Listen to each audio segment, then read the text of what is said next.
We will be talking about how strength is basically limited into a certain, script, a certain definition that, in its sense, is not actually the actual definition of strength, but we see it that way, especially because I will be touching on the um, perspective of how we view strength among men, particularly because we have been discussing about how it impacts women in the women's module in MC Women, Mighty Champions Women. So, for men, because it's particularly important to both men and women when we talk about it, because for men, it is about being understood. For women, it is about perception of the men around them.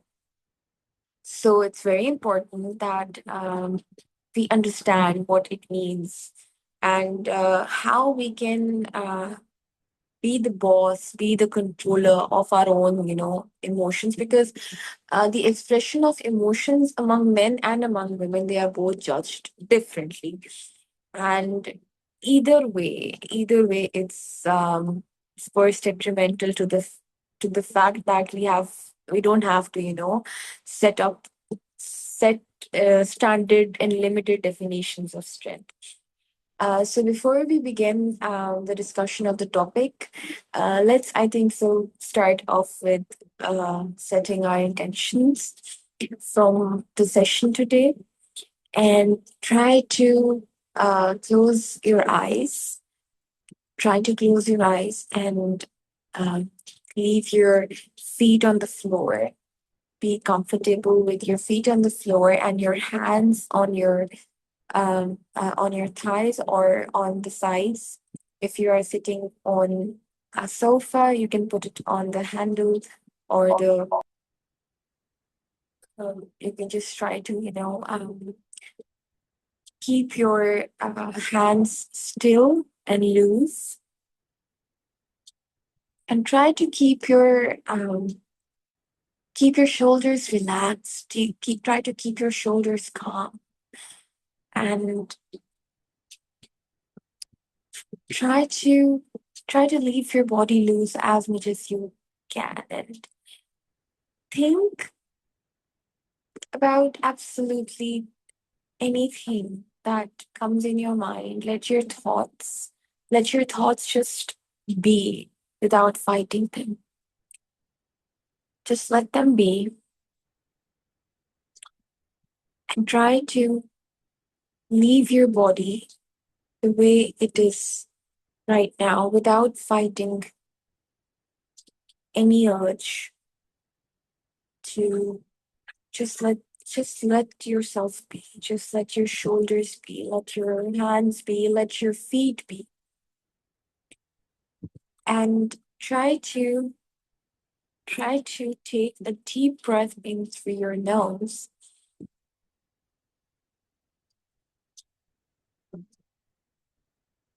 and exhale from your mouth.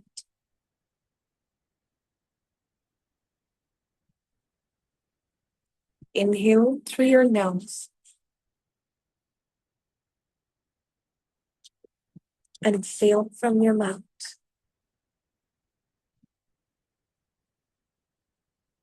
Inhale through your nose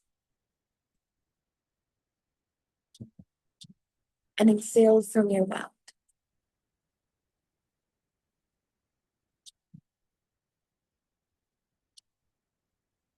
Try to remain calm. Try to just keep your eyes closed. Let your eyes remain closed. Leave your hands free and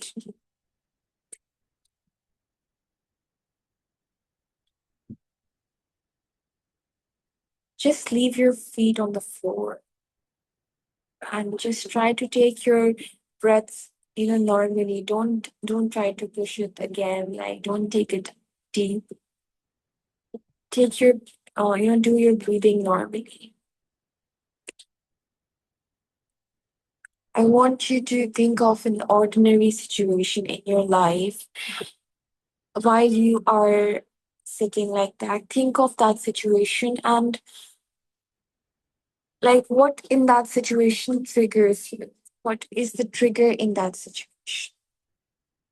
You don't have to go to the most traumatic or painful experience of your life. I'm talking about a very, small moment of trigger that could have triggered you.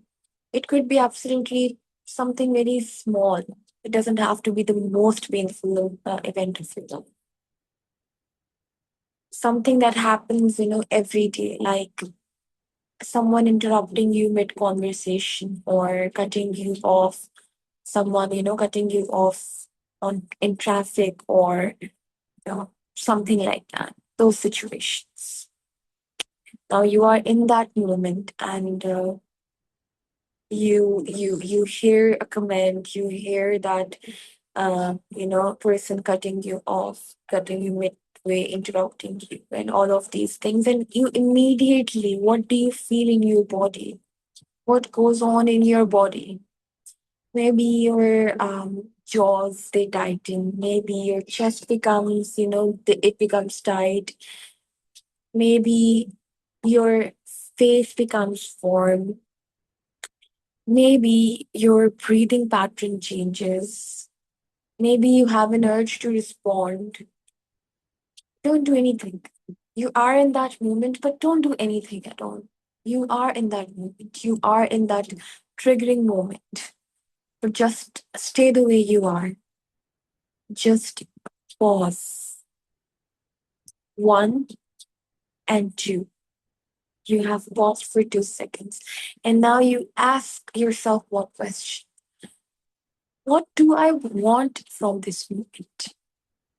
And what do I feel like doing right now? Like not not what would actually, make me what what do I feel like what would make me feel better for the next 30 seconds? What do I actually want from this moment? What do I need from this moment? And the urge to respond, do you think do I think this response is going to be helpful for me? The outcome of this response is going to be helpful for me. Maybe you want to be heard. Maybe you want to be respected in a situation like that. And maybe you want the problem solved. Right? But you don't have to do all of that. You have to take one breath at a time. You have to take a choice and make a choice that is going to be helpful. Yelling and snapping out won't be helpful in the situation. So you take a 2-second pause and you choose to make a wise decision. And this does not mean that you are removing your feelings. It does not mean that you are subtracting your ability to feel. The absence of feeling is not strength. And strength is not in the absence of feeling.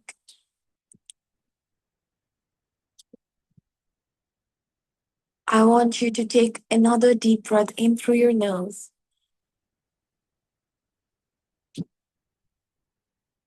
and breathe out from your mouth. Deep in, breathe in from your nose and breathe out from your mouth. Take a deep breath. Take a deep breath in through your nose and a long exhale from your mouth.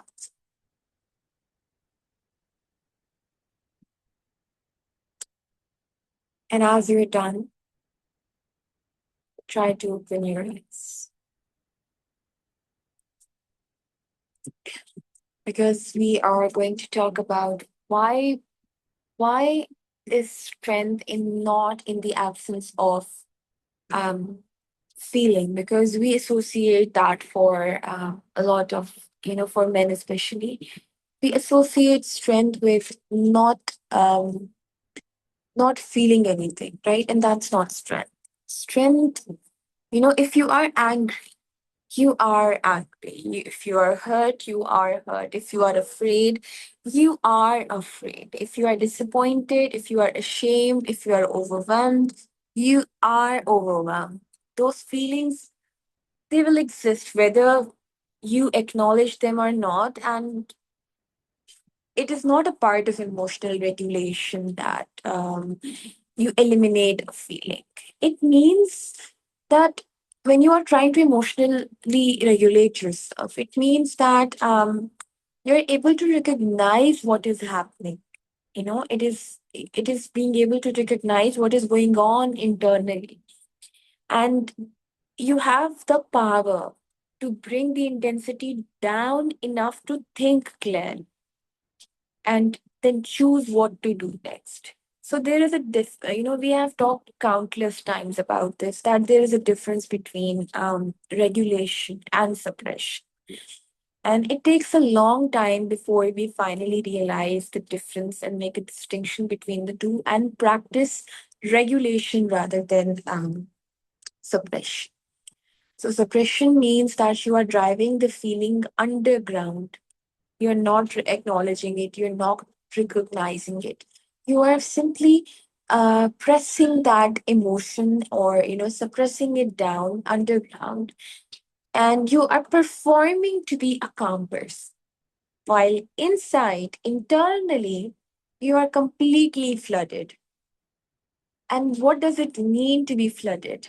Your heartbeat is fast, your body is, it's warming up, your breathing is irregular, like your body is taking the toll of your suppression of your emotions, right? And is it a healthy choice? Of course not. Is it a long term sustainable option for dealing with emotions? Of course not.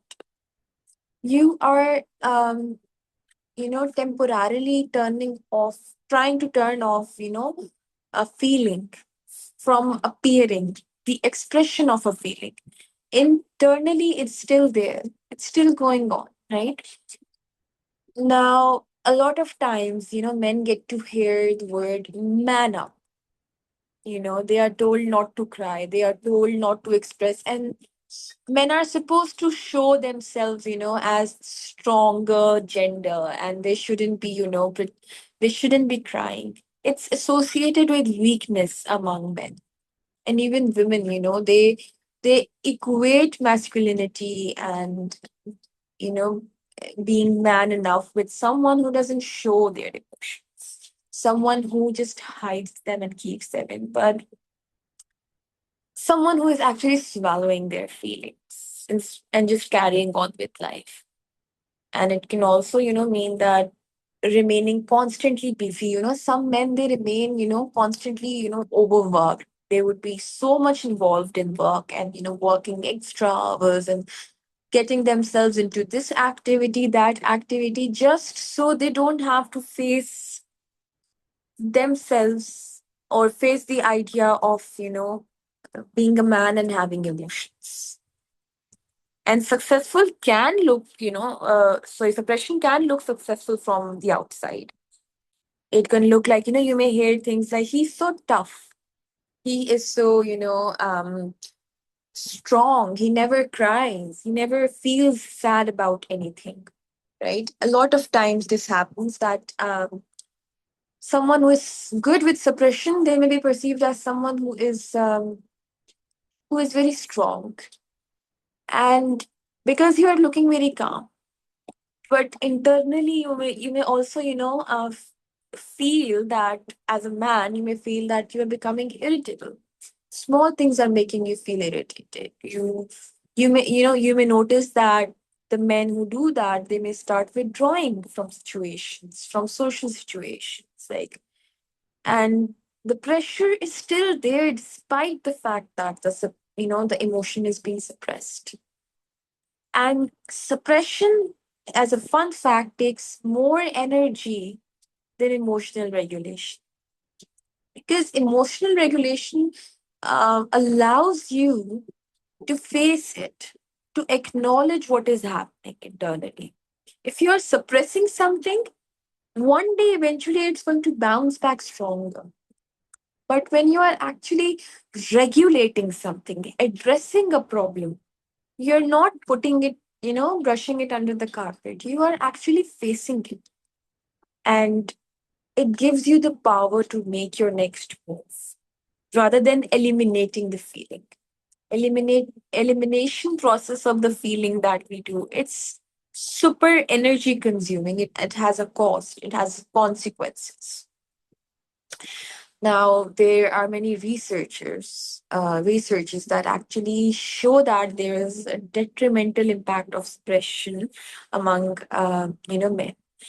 And there are physiological flooding or physiological responses because of this suppression. They found that suppressing the outward expression of an emotion, it does not necessarily reduce the physiological experience. And it can, in fact, increase cardiovascular activation while the person is trying to, look calm from the inside.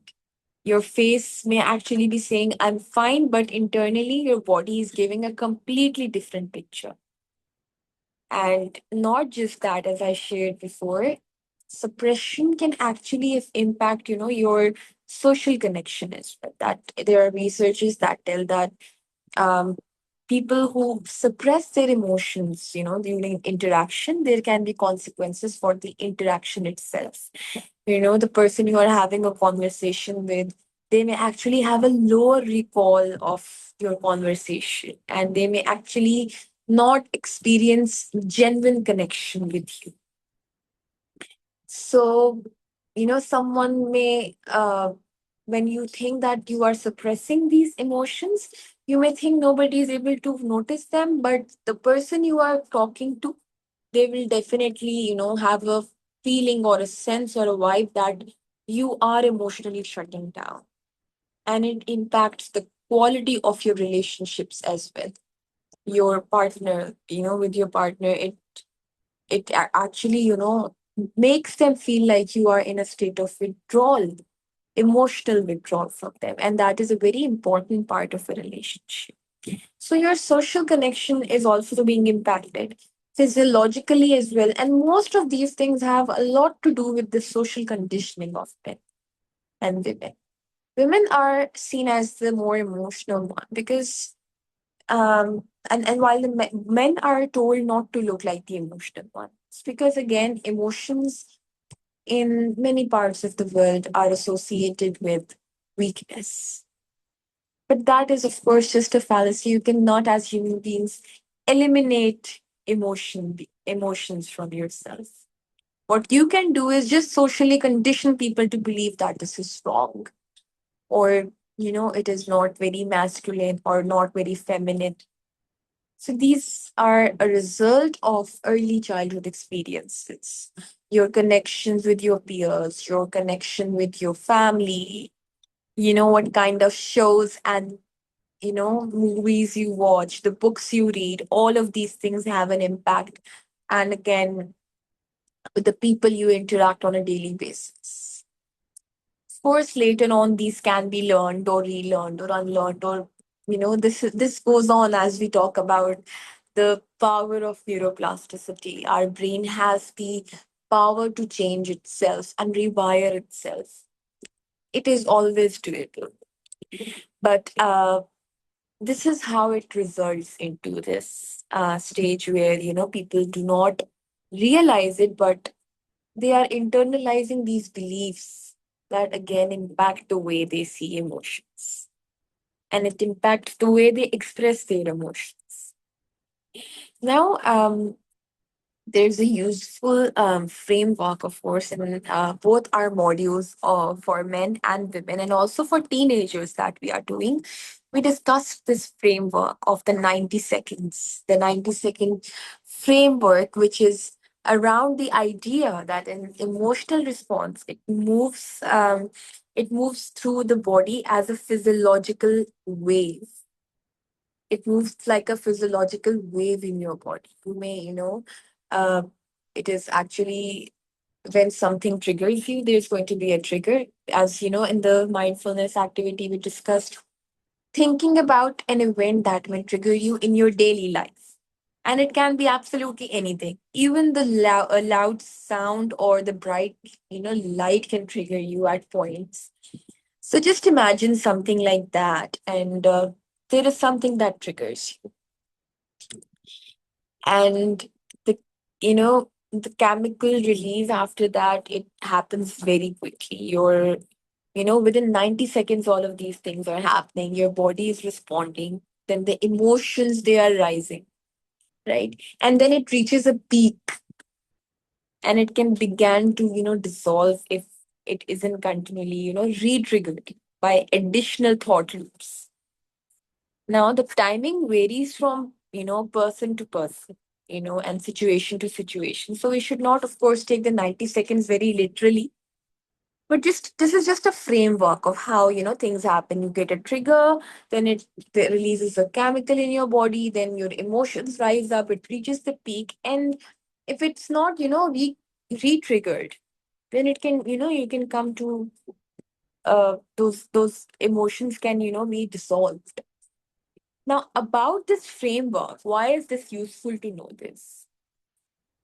Because it's understanding what is happening, when we are feeding an emotion. You are feeding an emotion with repeated thoughts. When you understand the concept of that, you can stop midway, and you can, take a better choice instead of going over and over and over and over again about it. And a lot of times you say we don't have control over it. There's something very embarrassing thing happened today in the morning when I went to buy groceries, and I kept thinking about it during the day, and eventually at 7 p.m. at evening I just had a panic attack. How does that sound? Why is that happening? Because you are replaying that event, because you are rethinking about it over and over and over again, when there should have been a pause, in in a space, in a gap, in this framework. Now, if something happens, like let's say this event happened at 2 p.m. and something embarrassing happened, but I'm replaying it at 2:10, then I'm replaying it at 3 p.m., 4 p.m., then eventually 7 p.m., and then again when I'm going to the bed, I'm replaying it. The original event happened once, but my mind is coming to it again and again. It is repeating it. And what is happening when I repeat it? My emotional system is activated. So, what is something that we have to do? The part of regulation that we need to focus on is allowing the initial emotional wave to move through without adding any fuel to it, without giving too much thought to it, without, acting on the impulse and giving yourself a 2-second pause. Because before every emotional reaction or a behavior, there is always a physical sign. Your body, you may feel like your face is getting hot, your hands are becoming, sweaty, your chest is tightening, your jaw is, clenching, and your shoulders, they are rising. And there's an urge to interrupt and, defend yourself. And these are, signs and cues your body is giving you before you show up with a behavior that may make you regret later on. So how do we um, how do we take advantage of these signs and sensations? The 2-second rule. It's very simple. Before we act on an impulse, as we did it in the beginning, before responding to something that triggers you, you give yourself 2 seconds. And it does not change anything, of course, about what happened, but it can alter what can or what may happen in the future. And it depends upon your choices. Locate the sensation, you know. First of all, you locate the sensation. Where is it coming from? Because you have to deliberately, interrupt this thing, this connection between your trigger and the response. This 90-second framework, it's important to know that, because you will have to interrupt that gap, that connection by your own self. So, how do you do that? By first of all, recognizing where that sensation is coming from. What is happening in your body? Notice it. Don't ignore these signs. Just focus on where this is coming from. Is your face hot? Is your jaw clenched? That is your signal that your emotional system has been activated. Then, secondly, deliberately count one and then count two. One, two. Then you ask yourself, what do I actually want from this moment? This is exactly what we did in the beginning. What do I actually want from this moment? And then lastly, you respond from that answer. What do you want? What do you want from that moment? Then that is the decision maker in your situation. The final part is asking what you actually want. Again, asking what you actually want, because when a trigger happens, when your emotions are rising, you don't end up doing something that is actually what you want. The outcome is worse at times when you are becoming reactive and you are becoming, overreactive at times. Now, what does that do? That makes you make better choices. And it actually helps you with, when you keep on practicing this, when you keep on practicing the 2 second pause, every single time a situation like that happens, your brain becomes accustomed to the way you actually deal with problems and issues in your life. And every time a trigger like that happens, when you keep on practicing it, eventually it's going to be good for your nervous system in the long run. So it's very important that we practice this instead of, drowning in physiological flooding. The term that we use here is physiological flooding. You are suppressing things and there's a physiological flooding. And it has long-term consequences from your for your mental health as well as physical health. So it's very important to realize that feeling is not weakness. You can be a man, you can be masculine enough, and you can still cry. You can still feel at times. You can show your emotions, express your emotions around people you feel emotionally safe with. And that is not a weakness. That is not a weakness at all. So we can, of course, come to this conclusion that feeling is not a bad thing. The bad part is trying to eliminate a feeling by suppressing it when you should be regulating it. And this 2 second pause activity can help you regulate your emotions. Right. So let's do a small reflection activity. Whether you can, write it down or, answer it in your mind. Um, just try to, think about the last 3 times, a strong emotion, it drove a reaction from you, which you later on regretted. Or on the contrary, a time when you swallowed the emotion and and carried it around for hours. What what were those situations? Last 3 situations. And then you ask yourself for every situation, what was the primary emotion that was underneath my reaction? If it was anger, then if it was anger, maybe it could be fear, it could be anxiety, it could be rejection, it could be hurt, it could be disappointment, it could be anything. How much energy did it take for you to give that reaction when that emotion was occurring? Did it affect the relationship? Did it affect your sleep afterwards? Did you spend hours thinking about it afterwards? Or did you actually create a new problem out of it later on by thinking too much about it? So think about these situations and then implement the 2 second pause in these situations.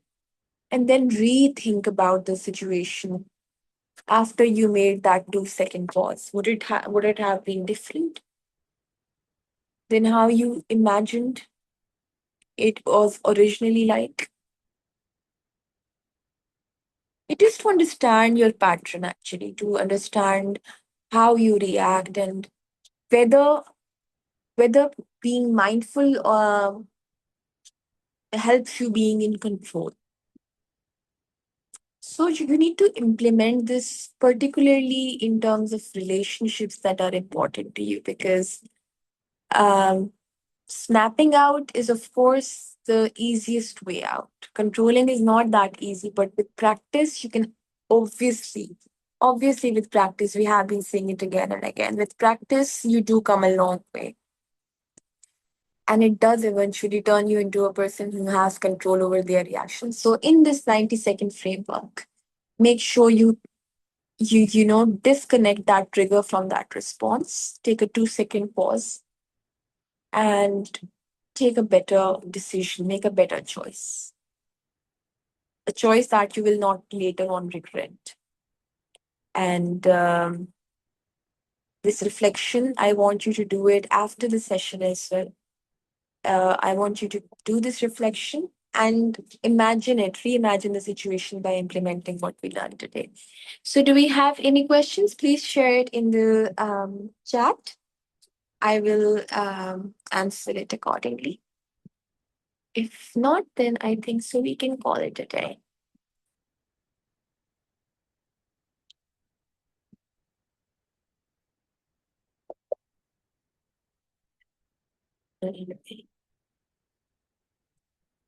All right. That is it then. Thank you so much, everyone, for joining in. I will see you all tomorrow in tomorrow's session on the same link at the same time. Have a great day ahead. Bye bye.